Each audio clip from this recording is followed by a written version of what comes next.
Late at night, Mark finds his wife, Emily, in a heated embrace with their neighbor, Tom.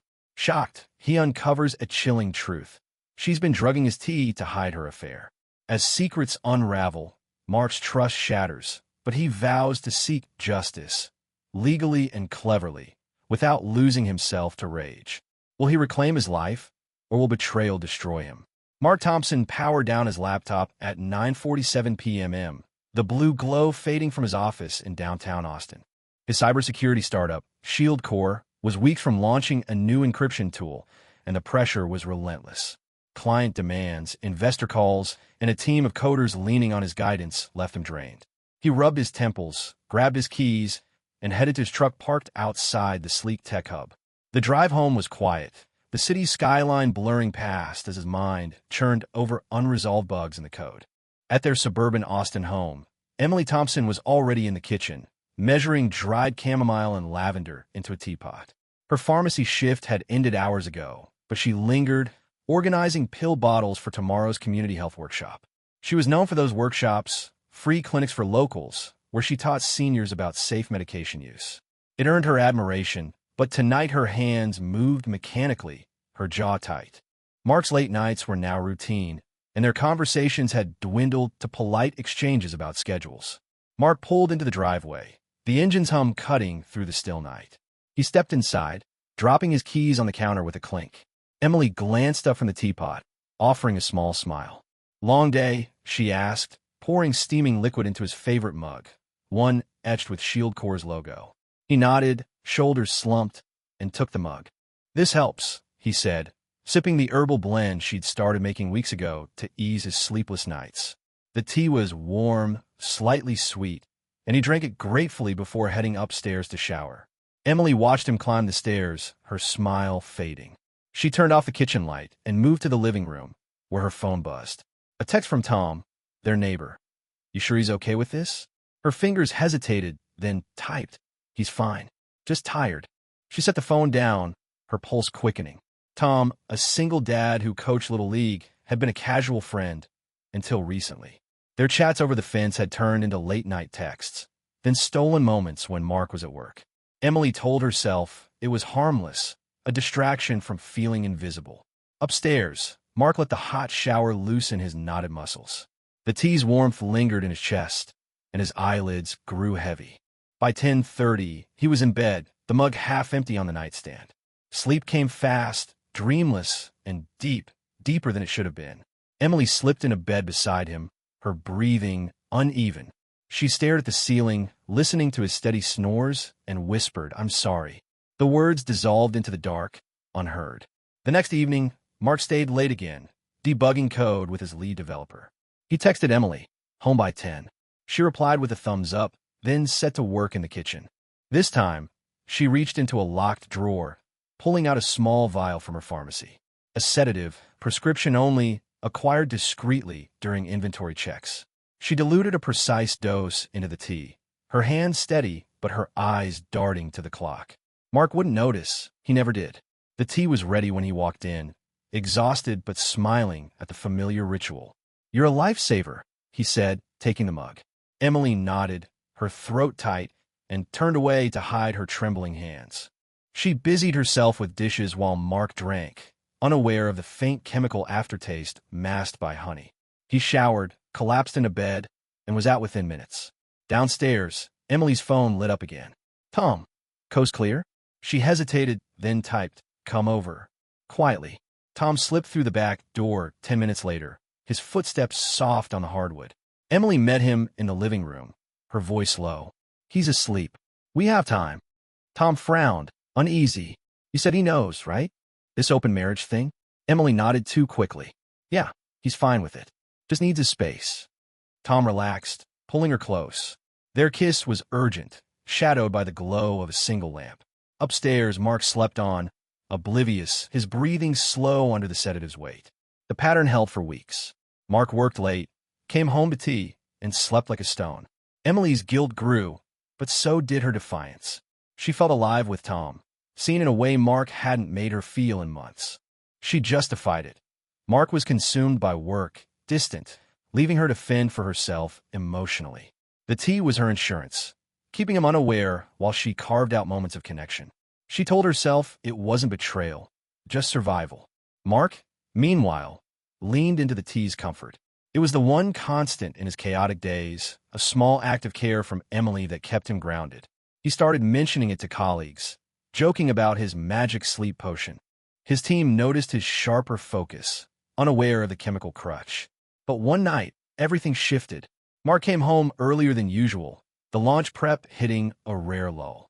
He was too wired to sleep, his mind buzzing with ideas for a new feature. Emily handed him the tea, but he set it aside, distracted by a work email. "I'll drink it later," he said, kissing her cheek before heading to his home office. Emily froze, her heart pounding. She hadn't planned for this. The vial in the drawer felt heavier now, its contents a ticking clock. She texted Tom, "Not tonight." "He's up." Tom didn't reply, but the silence felt like a warning. Upstairs, Mark typed furiously, unaware that his decision to skip the tea would unravel everything. Mark hunched over his laptop in his home office, the clock ticking past 11 p.m. His fingers flew across the keyboard, drafting a pitch for a new client. The untouched mug of tea sat cold on the desk, its faint herbal scent mixing with the hum of electronics. He'd skipped it deliberately, fueled by a rare burst of energy after a breakthrough at Shield Core. The encryption tool was nearly ready, and he wanted to ride the momentum. Downstairs, Emily paced the kitchen, her phone clutched tightly. She'd sent Tom away, but her nerves were fraying. Mark's break from routine felt like a crack in her carefully laid plans. She slipped the vial back into the locked drawer, double-checking the latch. Her pharmacy access made acquiring the sedative easy, small amounts siphoned during late-night inventory, untraceable in the system. But tonight's disruption unnerved her. She poured herself a glass of water, hands unsteady, and glanced at the staircase. Mark's office light glowed under the door. She typed a quick text to Tom. "He's working late. Tomorrow instead." Tom replied instantly. "This feels off. You sure he's cool with us?"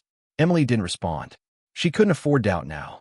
Upstairs, Mark hit send on the pitch and leaned back, stretching. His stomach growled, pulling him out of focus. He considered the tea, but dismissed it, too cold now. Barefoot, he headed downstairs for a snack. The house was quiet, save for the faint clink of Emily's glass in the kitchen.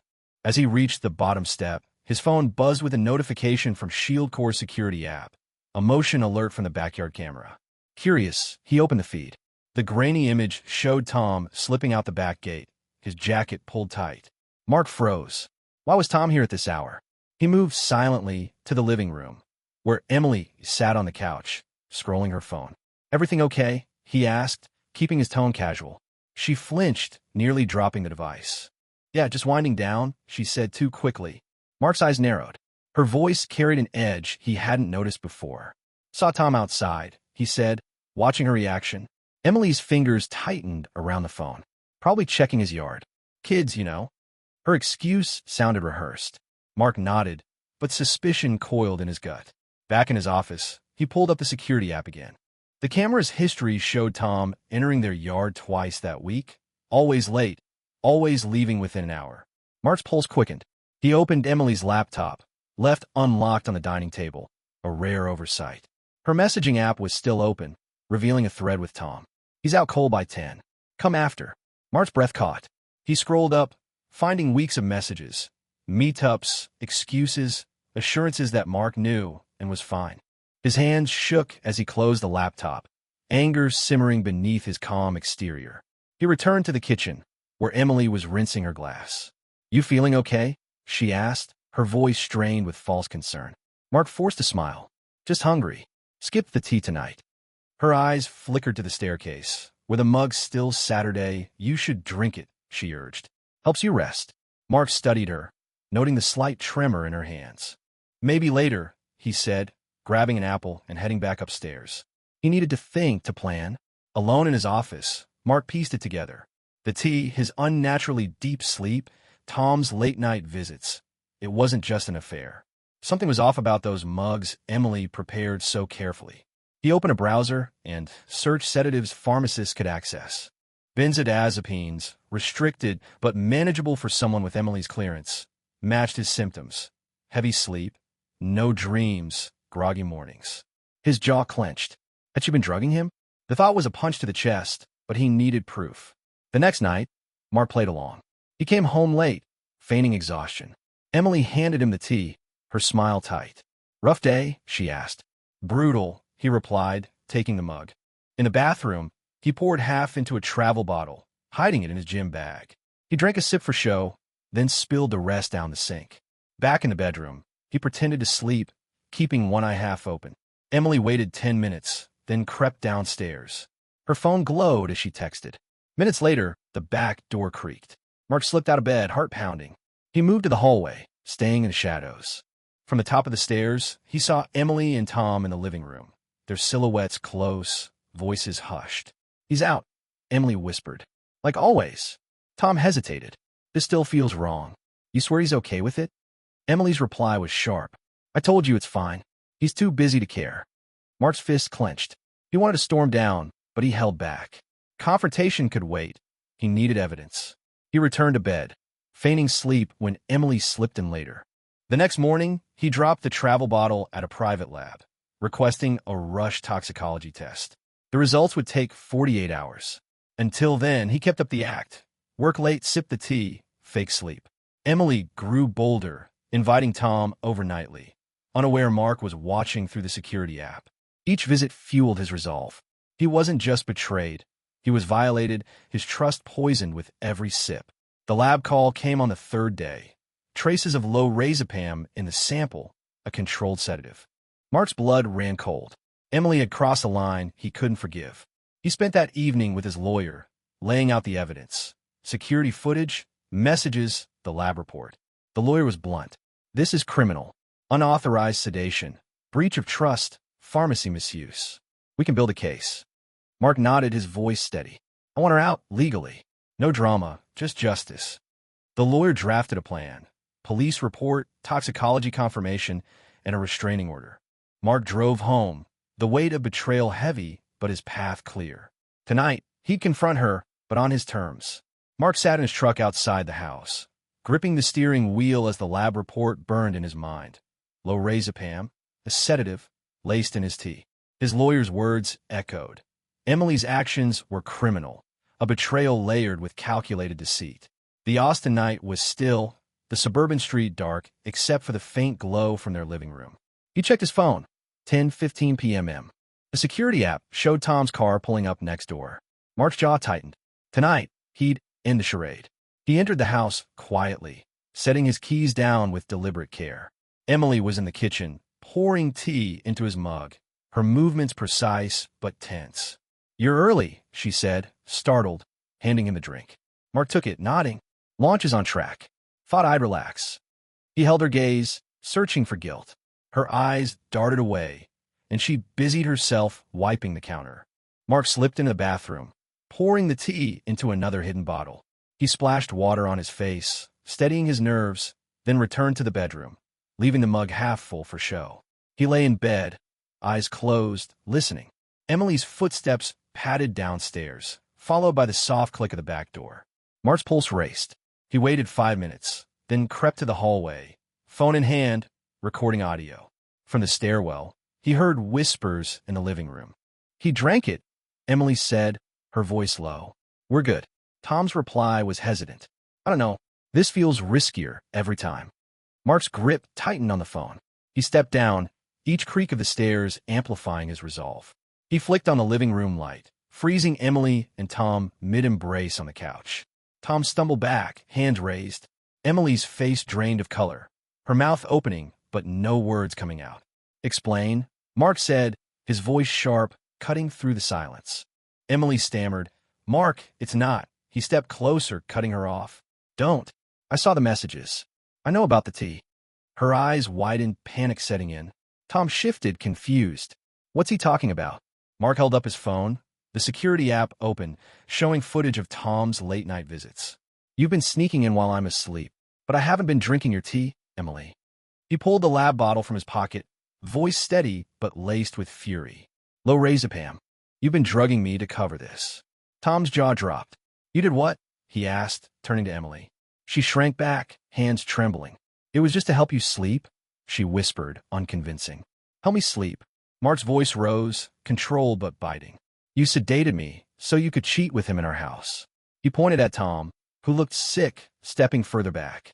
She told me you knew, Tom said, voice shaking. Said it was an open marriage. Mark's laugh was bitter. Open marriage? I was unconscious, Tom. She lied to us both. Emily slid to the floor, head in her hands, mumbling, I was lonely. You were never here. Mark's eyes narrowed. So you poisoned me? Stole drugs from your pharmacy? Emily's silence was damning. Tom ran a hand through his hair, horrified. I didn't know about the drugs, Mark. I swear. Mark ignored him, focusing on Emily. How long? He demanded. She looked up, tears streaking her face. A month. I took small doses, thought it was harmless. Mark's stomach churned. Harmless? You violated me. My trust, my health. He turned to Tom, voice cold. You're leaving. Now. Tom nodded, grabbing his jacket, and bolted for the door without a word.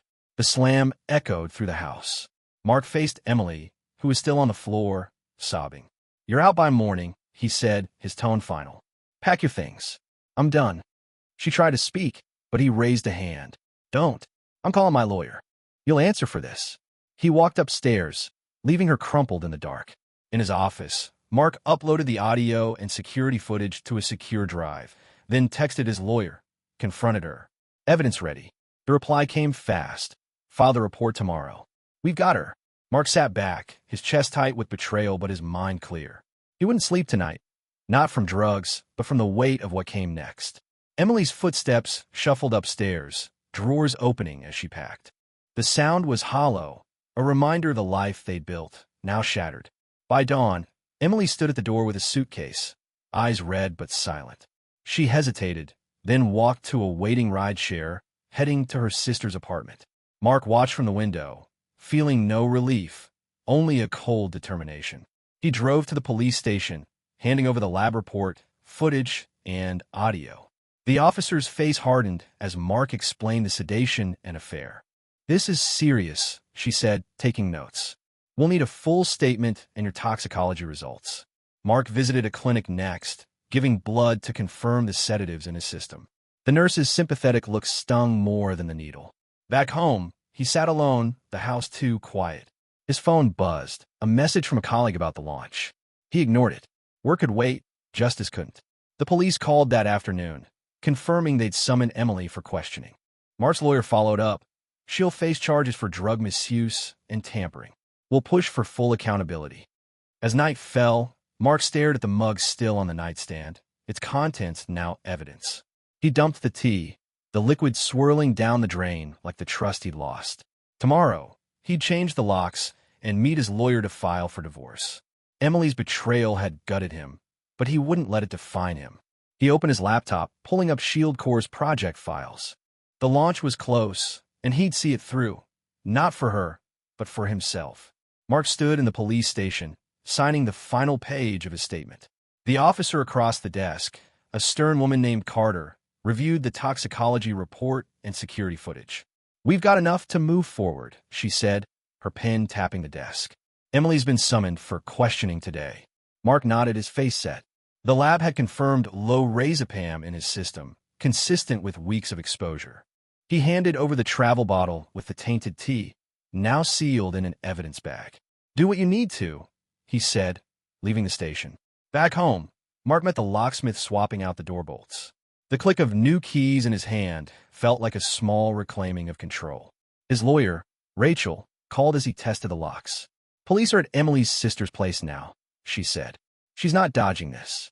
We're filing for divorce and requesting full asset control based on her actions. Mark agreed, his voice steady. I want this clean. No negotiations.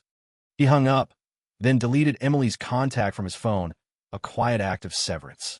At the police station, Emily sat across from Officer Carter, her hands clasped tightly. The interrogation room was stark, the air heavy. Carter slid the lab report across the table. Low razepam, unprescribed, in your husband's system. You care to explain? Emily's voice cracked. I just wanted him to rest. He was so stressed. Carter's eyes narrowed. You stole restricted drugs from your pharmacy and dosed him without consent. That's not care, it's a crime. Emily's shoulders slumped, her confession spilling out. She'd taken small amounts during late shifts, diluted them into tea, and timed her meetings with Tom when Mark was unconscious. The pharmacy fired Emily that afternoon, issuing a public statement denouncing her misconduct. Her professional license was suspended pending a hearing, effectively ending her career. Word spread fast in Austin's tight-knit community. By evening, local news outlets ran the story, omitting names but hinting at a pharmacist's ethical breach. Mark avoided his phone as colleagues texted, offering support or probing for details. He muted notifications and focused on ShieldCore's launch, finalizing the encryption tool's rollout plan. Tom, meanwhile, faced his own fallout. He met with Mark at a coffee shop, his face drawn. "I was an idiot," Tom said, stirring his untouched latte. "She swore you were okay with it." "I never have." Mark cut him off, voice low. "You crossed the line, Tom. Leave it at that." Tom nodded, mentioning he'd listed his house for sale. "I'm moving to Dallas. Need a fresh start." Mark didn't respond, leaving Tom to pay the bill and walk away, his shadow trailing guilt. The police investigation moved swiftly. Emily's confession, backed by the lab results and Mark's recordings, led to formal charges: unauthorized use of controlled substances and tampering with a consumable. She was released on bail, but ordered to stay with her sister, barred from contacting Mark. The court scheduled a hearing in 2 weeks. Rachel updated Mark. "She's looking at fines, community service, and a permanent ban for healthcare work. You'll get the house and most assets." Mark exhaled, relief tempered by emptiness.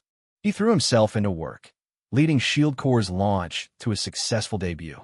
Clients praised the encryption tool, and investors pushed for expansion. But late at night, alone in the house, Mark felt the weight of betrayal. He avoided the bedroom, crashing on the couch instead, the mug's memory lingering like a ghost. He started boxing up Emily's leftover belongings: books, a spare charger, a forgotten scarf, each item a reminder of her deception.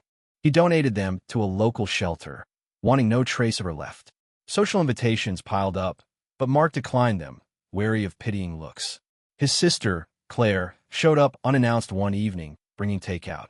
"You can't hide forever," she said, setting tacos on the table. Mark managed a half-smile. "I'm not hiding, just processing." She squeezed his arm. "You're stronger than this. Don't let her steal that." Her words stuck, but trust felt like a foreign concept, buried under the sting of Emily's lies. The court hearing arrived. Emily stood before the judge, her lawyer arguing she acted out of desperation, not malice. The judge was unmoved, citing the deliberate nature of her actions. She was fined $15,000, sentenced to 100 hours of community service, and permanently barred from healthcare professions. Her license was revoked on the spot. Mark watched from the back, his face unreadable. Emily glanced at him once, eyes pleading, but he turned away, leaving the courtroom before the gavel fell. That night, Mark met Rachel at her office. "Divorce papers are ready," she said, sliding them across. "Sign, and you're free." He scanned the terms. He'd keep the house, their savings, and his truck. Emily got her car and personal items. He signed without hesitation, the pen scratch finalizing the end. Driving home, he felt a flicker of release, but the house still felt hollow. He listed it for sale the next day, ready to leave the memories behind. Emily moved to a small apartment, scraping by on retail jobs. Her sister's support was strained, tainted by judgment. The community service, cleaning public parks under supervision, humiliated her, each hour a reminder of her fall. Mark, meanwhile, rented a condo downtown, closer to ShieldCore's office. He started running again, the Austin trails clearing his head. The betrayal still stung, but he was determined to rebuild, one deliberate step at a time. Mark signed the closing papers for his new condo, a sleek downtown Austin unit with a view of the Colorado River. The sale of the old house had finalized, severing the last tie to his life with Emily.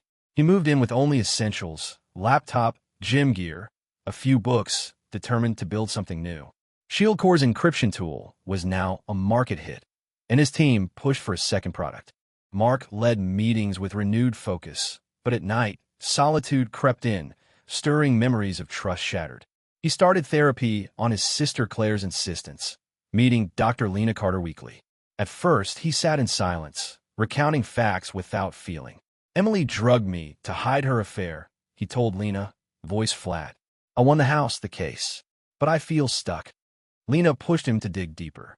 "Her choices weren't your failure. she said. What do you want now? Mark didn't know, but the question lingered, nudging him to confront the pain he'd buried under work. Emily, meanwhile, navigated her new reality. Her community service hours dragged on, sorting donations at a local food bank under watchful eyes. The $15,000 fine drained her savings, and her retail job at a hardware store barely covered rent for her cramped apartment. Former colleagues avoided her, and her sister's calls grew rare. At night, she scrolled job boards, each rejection a reminder of her revoked pharmacy license. She wrote a letter to Mark, an apology she never sent, knowing it wouldn't change anything. Mark's therapy sessions began to shift his perspective. Lena challenged him to see Emily's actions as her own desperation, not a reflection of his worth. You trusted her, Lena said. That's not weakness, it's human. Mark started journaling, scribbling thoughts after runs along Lady Bird Lake.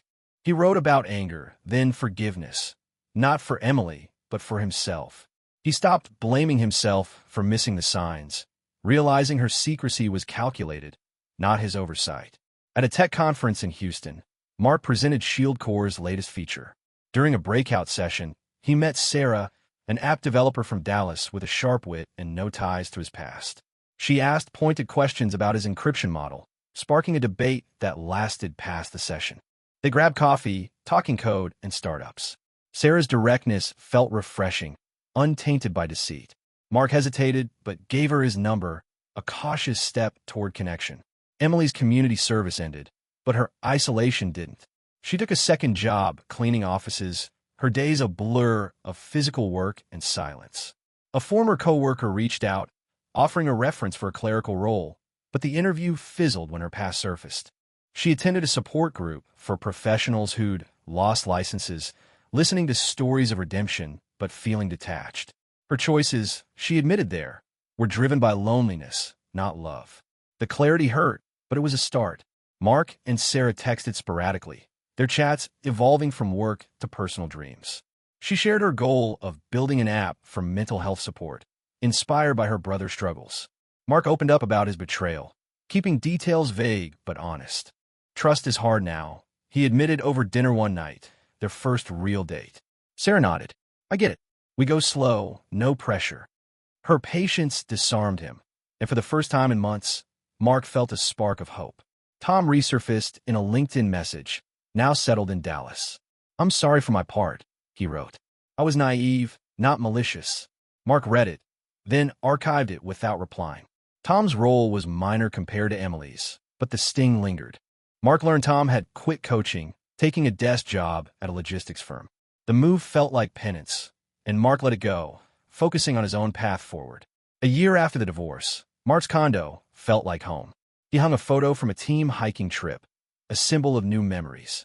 ShieldCore secured a major contract, and he celebrated with his team, laughter easing the weight he'd carried. Sarah joined him for a weekend run, their pace steady, conversation light. They weren't rushing into anything, but Mark felt a trust growing, fragile but real. He started sleeping better, no tea required. Emily, in her small apartment, found a stable clerical job at a nonprofit. The pay was modest, but the work, organizing community drives, gave her purpose.